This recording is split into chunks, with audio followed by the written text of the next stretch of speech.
सभी विद्यार्थियों को नमस्कार। आज के इस वीडियो में हम पढ़ेंगे कक्षा 12 हिंदी साहित्य छंद। जैसा कि सभी विद्यार्थी जानते होंगे, आपने कक्षा 11 में पढ़ा होगा छंद क्या है।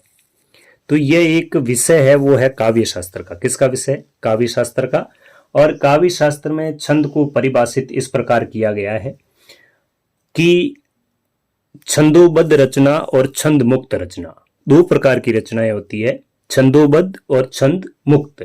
यानी जिस रचना में छंद का प्रयोग होता है उसे अपन कहते हैं छंदोबद्ध, और जिसमें प्रयोग नहीं होता है उसे कहते हैं मुक्त छंद। तो सबसे पहले हो सकता है परीक्षा में आपसे पूछा जाए कि छंद क्या है। तो छंद की परिभाषा इस प्रकार है: मात्रा और वर्ण आदि के विचार से होने वाली वाक्य रचना को छंद कहते हैं। यानी ऐसी वाक्य रचना जिसमें मात्रा और वर्णों का विशेष ध्यान रखा गया है और मात्रा और वर्णों की संख्या में या क्रम में उसको बांधा गया है, उसे अपन कहते हैं छंद। अब छंद का सबसे पहले प्रयोग कहाँ मिलता है, यह प्रश्न पूछ ले तो छंद का सबसे पहले प्रयोग मिलता है ऋग्वेद में। ध्यान दें कि छंद का सबसे पहले उल्लेख कहाँ मिलता है, तो वो मिलता है ऋग्वेद में। अब छंद शास्त्र है, उसके आदि प्रणेता कौन है? छंद शास्त्र के आदि प्रणेता कौन है? तो आचार्य पिंगल है। कौन है? आचार्य पिंगल ऋषि। और इसलिए छंद को पिंगल भी कहा जाता है। छंद को पिंगल भी कहा जाता है, यह भी ध्यान दें आप। और इसके बाद बात आती है छंद के प्रमुख अंग कौन कौन से हैं। तो छंद के प्रमुख अंग कौन से हैं, यहां पे आप देख रहे हैं। पहला ही अंग होता है पाद या चरण। यानी प्रत्येक जो छंद होता है उसमें जैसे पंक्ति होती है, पंक्ति नंबर 1, पंक्ति नंबर 2, पंक्ति नंबर 3 और पंक्ति नंबर 4। आमतौर पर हर छंद में पद होते हैं, वो कितने होते हैं? 4 होते हैं।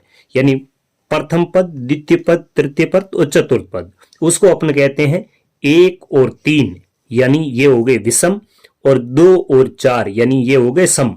ये पहला है, ये दूसरा है, ये तीसरा है, ये चौथा है। मतलब ये विषम चरण है, ये भी विषम चरण है, दूसरा और चौथा है वो सम चरण है।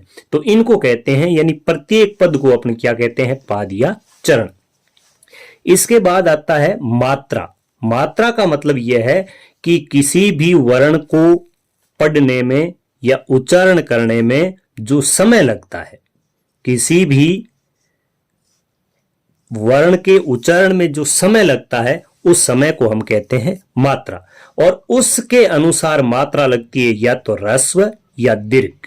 यानी इनको अपन कहते हैं लघु और दीर्घ। यानी मात्रा छोटी कहें या बड़ी कहें, तो जिसके उच्चारण में कम समय लगेगा वो मात्रा होगी लघु, और जिसके उच्चारण में अधिक समय लगेगा उसे अपन कह देंगे दीर्घ। इसके बाद क्या है? वर्ण। यानी वर्ण से आप परिचित है। जैसे मैंने यहाँ पे स, म, य लिखा है, समय लिखा है, तो इसमें अपन देखेंगे कि स, अ, म, अ, मतलब ये इस प्रकार से अपन पढ़ते हैं तो वर्ण है। लेकिन यहां पे अपन वर्णों की जब गणना करेंगे वर्णिक छंदों में, तो इस प्रकार हम देखेंगे कि यह एक वर्ण है, यह भी वर्ण है और यह भी वर्ण है।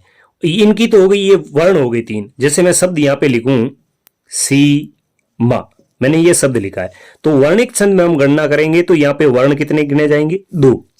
लेकिन जब मात्रिक छंद की बात करेंगे तो यहां पे 2 मात्रा, 2 ही मात्रा यहां पर, क्योंकि यहां पर बड़ी ई है, 2 गुरु आएगा, और यहां पर आ की मात्रा है तो भी गुरु आएगा। तो यहां पे मात्रा तो होगी 4, लेकिन वर्ण कितने हुए? 2।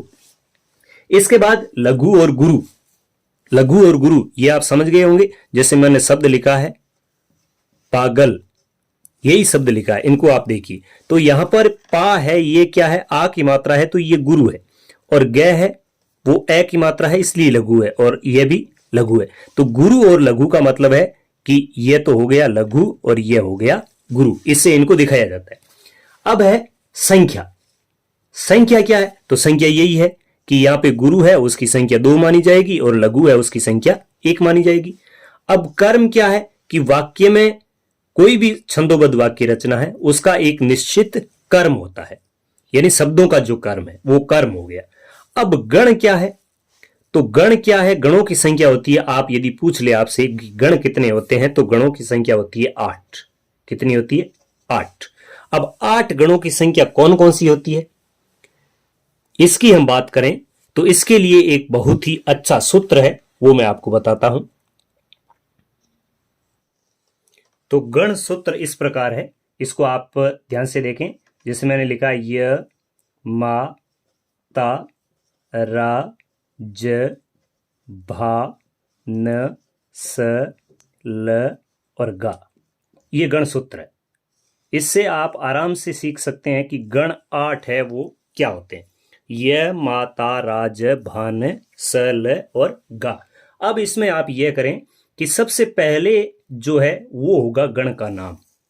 सबसे पहले गण का नाम होगा, तो यहां पे हम लिखेंगे य ग ण, यानी यह के साथ में क्या जोड़ दिया, गण। और इसका सूत्र लिखने के लिए अपने क्या करेंगे, आगे वाले 2 वर्ण हैं वो साथ में ले लेंगे।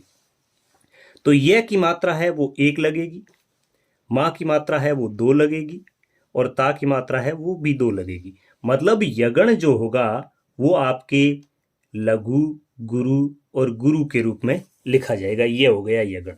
इसके बाद अपन लेते हैं म, यह के बाद में, तो म से हो जाएगा म ग ण, मगण, ठीक है ना। और इसमें हम क्या करेंगे, मैं से आगे 2 और ले लेंगे, ये म, मा, ता और रा। तो यहां पे मां और ता और रा लेने से क्या होता है कि तीनों मात्राएं हैं वो है बड़ी, तो गुरु, गुरु और गुरु। इसके बाद मैं के बाद क्या आता है, त, तो इसको अपन कर देंगे त ग ण, क्या कर दिया, तगण। और तय के बाद आगे के जब 2 लेंगे अपन, तो ता रा जय यहां तक, तो ता की मात्रा 2, रा की मात्रा 2 और जय की मात्रा 1। तो ये तगण का गण सूत्र है, ठीक है। इसके बाद अपन लेंगे रा ज भा, तो रे से रगण, र ग ण, ठीक है। लेकिन होगा क्या, रा की मात्रा 2, जय की मात्रा 1 और भा की मात्रा 2। तो ये रगण का उदाहरण हो गया। अब अपन लेंगे ज गण, तो ज गण में क्या आएगा, ज प्लस क्या हो गया, गण। तो जय की मात्रा 1, भा की मात्रा 2 और न की मात्रा 1। अब जय के बाद क्या आएगा, भगण, तो भ ग ण, इसको लिया तो भा की मात्रा 2, फिर न की मात्रा 1 और स की मात्रा भी 1। अब भय के बाद क्या आएगा, न स और ल, यानी यहां होगा न फॉर नगण। और इसमें क्या होगा, न स और ल, यानी तीनों क्या है, लघु लघु लघु। न के बाद क्या है, स, तो इसको अपन कर देंगे स ग ण, ठीक है। स गण कर दिया तो स की मात्रा हो जाएगी लघु, ल की मात्रा हो जाएगी लघु और ग की मात्रा हो जाएगी गुरु। अब स तक तो अपने ये कर लिया, ये देख लिए, य मा ता रा ज भा न स, कितने हो गए, 1 2 3 4 5 6 7 और 8। 8 तो ये हो गए गण, क्या हो गए, गण। अब लास्ट में क्या आ रहा, ल और ग। ल का मतलब लघु, ल का मतलब लघु और गा का मतलब गुरु। इसको भी आप मात्रा से देखेंगे, ल का मतलब लघु फोर मतलब 1 मात्रा और गा का मतलब गुरु फोर मतलब 2 मात्रा। तो ये होते हैं छंद में गण। उम्मीद करता हूं गण तक आपको ये चीजें समझ में आ गई होगी। अब अपन आगे की वीडियो में पढ़ेंगे, वो पढ़ेंगे महत्वपूर्ण छंद, यानी कौन कौन से महत्वपूर्ण छंद है और जिसके बारे में पढ़ा जाता है। धन्यवाद।